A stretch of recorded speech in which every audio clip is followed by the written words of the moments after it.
오늘도 횡설수설 방구석 라디오 시작해 보겠습니다. 친구랑 대화 중에 이제 돈 걱정 없는 삶, 돈 걱정하지 않는 정도가 되려면 우리는 얼마 정도면 벌어야 될까? 뭐 이런저런 얘기가 나왔지만 사실 돈 걱정을 안 할 수 있는 삶이 되려면은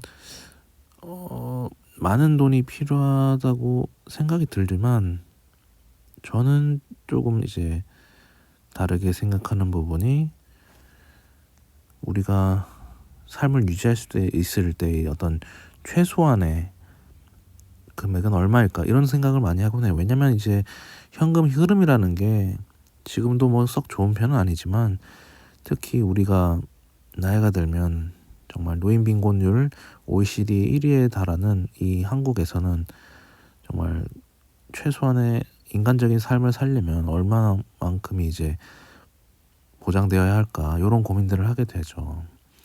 그래서 지금이야 뭐 20살 때 뭐 20대나 30대 시절 20대 시절만 해도 뭐 지금도 마찬가지겠지만 더 많은 현금 흐름을 원하는 게 당연한 거지만 저는 예전부터 굉장히 최저임금을 받는 삶을 살다 보니까 뭔가 항상 줄여나가고 제 어떤 욕망을 줄여서 소비 습관이라는 걸 일단 최대한 줄여나가는 방법. 왜냐면 최악의 상황을 항상 생각하고 살았거든요. 특히나 나이가 들면 내가 과연 얼마나 되는 소득을 가지고 살아야 될까. 그때 되면 일도 못할 텐데 이런 생각하게 되고 우리나라 연금제도 뭐 솔직히 공적 연금은 많이 지금 위기적인 부분도 있으니까요.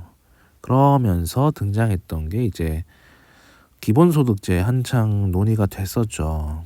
이제 보통 좌파적인 정당이나 그런 쪽에서 제시하던 것들도 있는데 사실 뭐 기본소득이라는 화두는 지금은 좀 많이 가라앉은 느낌은 있어요. 근데 이게 단순히 정치권에서만 나왔던 얘기라기보다는 사실 경제 쪽인 그러니까 기업가들의 어떤 발언들 사이에서도 기본소득이 주장되던 때가 있었습니다.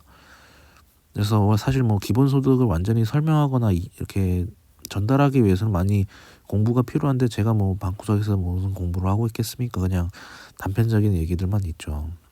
근데 요즘은 얘기가 많이 줄어들기도 한 게 이제 여러 나라에서도 기본소득 실험을 했는데 썩 좋은 결과가 나오지 않았던 게 있었던 것 같아요.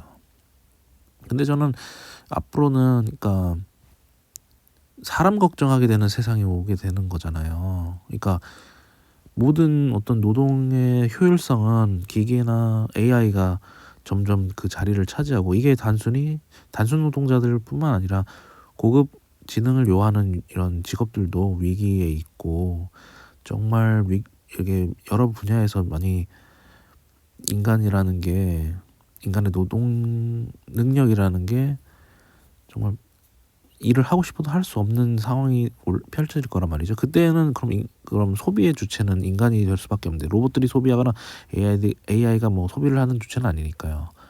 기업들은 결국 소비할 수 있는 인간들을 대상으로 뭐 상품을 팔아야 되니까 그래야 기업들도 돌아갈 테니까요.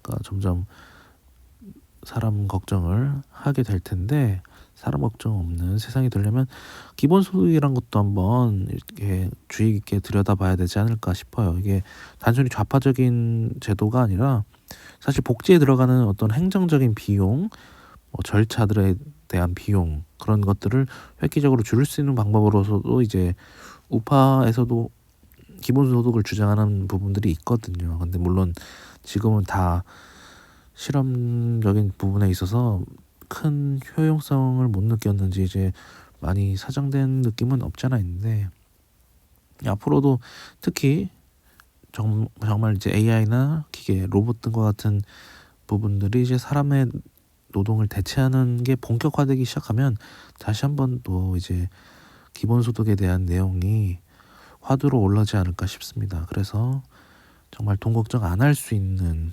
기본소득 말 그대로 우리의 기본적인 삶이 보장될 수 있는 소득이 주어지는 날이 올 거라 믿으며 그때까지 허리를 졸라매고 열심히 저소득을 하는 방구석 라디오가 되겠습니다. 네, 오늘도 횡설수설 이야기 들어주셔서 감사하겠고요. 더 나은 컨텐츠로 돌아오겠습니다. 감사합니다.